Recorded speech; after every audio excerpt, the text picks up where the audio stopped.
Rare, hard to find, and uncommon Wii U titles. Games that had a low print production or just didn't sell very well, resulting in them becoming very hard to find and most likely selling for way too much online. I'm Wood, and this list of Wii U titles is in no particular order, so let's get started. NBA 2K13, the only basketball title on the Wii U. This one likely became rare and out of print due to publisher Take-Two Interactive ceasing support for the Wii U not long after its launch. There aren't that many new sealed copies of the game listed on Amazon or eBay, but the copies that are listed are currently available at $60 and up. Rapala Pro Bass Fishing. This game didn't seem to have a very large printing because there's exactly one review for this game on Metacritic, with a score of 3 out of 10. There aren't that many listings for the game on Amazon or eBay either, with the average price ranging between $25 to about $50. So if you want this fishing game for the Wii U, I would say pick it up sooner rather than later. Barbie Dreamhouse Party was released November 12th, 2013. Now this game isn't really that expensive as of right now, with new copies on Amazon ranging from $40 to $70.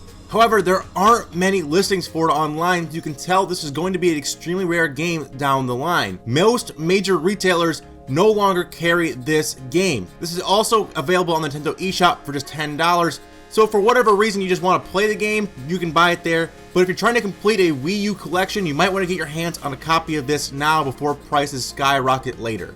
Next we have Phineas and Ferb Quest for Cool Stuff, which was released in August of 2013. And I would probably guess that this game has become rare and out of print because the Phineas and Ferb show it's based off of is since ended. The Wii U version of this game has only received one review on Metacritic, and it's a low score of just 50. Even though this game is rare on the Wii U, it is however readily available on several other platforms. Lego City Undercover, a collaboration title between TT Games, Warner Bros. Interactive, and Nintendo. Lego City Undercover is a rare third-party exclusive for the Wii U in more ways than one. Most major retailers don't even directly sell the game anymore. A used copy of the game now goes for around $55, while new copies go for over $70. Lego City Undercover is now available on the Nintendo eShop for $59.99, but if you want to opt in for a physical copy, it'll be tough to find one now for a regular price. If you can find it though, if you find it cheap, I really recommend you pick it up. It's super fun. It's pretty much Lego GTA 5. I really recommend this game. Wii Party U. Now this one surprised even me as I was looking up this list of rare uncommon games because I saw this recently but didn't pick it up because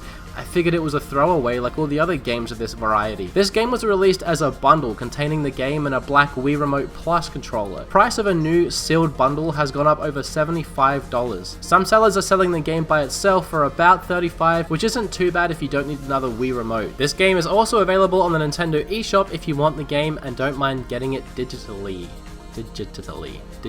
Funky Barn was released on November 18th, 2012. Published by 505 Games, Funky Barn was a launch title for the Wii U. The critical reception for this farm simulation title was not good, as the game scored just a 50 on Metacritic. Perhaps due to lack of demand for this game, it seems to be out of print. New copies are selling on eBay for over $60. Hello Kitty Cruisers. Arguably speaking, this might be the rarest of them all for the Wii U. Clearly this game is not a must-own title, but the price for new copies have increased to over $60. According to Nintendo's website, the game only goes for $9.99 digitally, so this is an instance of a budget title becoming rare for whatever reason. Interestingly enough, the official Nintendo website still has TBD as its release date. The game probably didn't get a huge printing on the Wii U, hence its rarity. Next up is Game & Wario, which was released on June 23rd, 2013, and is the latest entry in the long-running WarioWare series. However, it didn't receive all much critical acclaim and has just an average score of 61 on Metacritic, the second lowest score for a game in the series. The game sold poorly, so perhaps that's why it's now out of print. The game is, however, available on the Nintendo eShop. A physical copy will still run you about $50 to $55. Next up, we have New Super Luigi U, which was released in August of 2013. Now this is an expansion for the new Super Mario Bros. U, which was originally released on the Nintendo eShop in June 2013 for just $20. However, it later received a standalone physical release for $30. Physical version features a unique green case, making it a nice collector's item. Not surprisingly, however, the physical version seems to be out of print, with new copies of the game going for well over the original sale price. However, a double game pack featuring new Super Mario Bros. U and new Super Luigi U has recently launched for $60, but be prepared to pay around the same price if you really want the standalone disc with the green case. Bayonetta. Now those of you who follow my channel would have already heard about this, but for the sake of the video, let's dive into it once again. Bayonetta 2 was difficult to find during the holiday season of 2015. Once Bayonetta was announced as the DLC fighter for Super Smash Bros. For 3DS and Wii U, pretty much all remaining copies of the game were snatched up in stores and through online retailers, and many copies of the game appeared on eBay for ridiculous prices, well above the game's original $60 price tag. From the game's launch up until about 2015, all physical copies of Bayonetta 2 included a Wii U version of the first Bayonetta. However, when Nintendo re-released Bayonetta 2 in February 2015, these copies did not include the first Bayonetta, but was re-released at a budget price of $30. As such, if you're looking to find the physical copy of the first Bayonetta,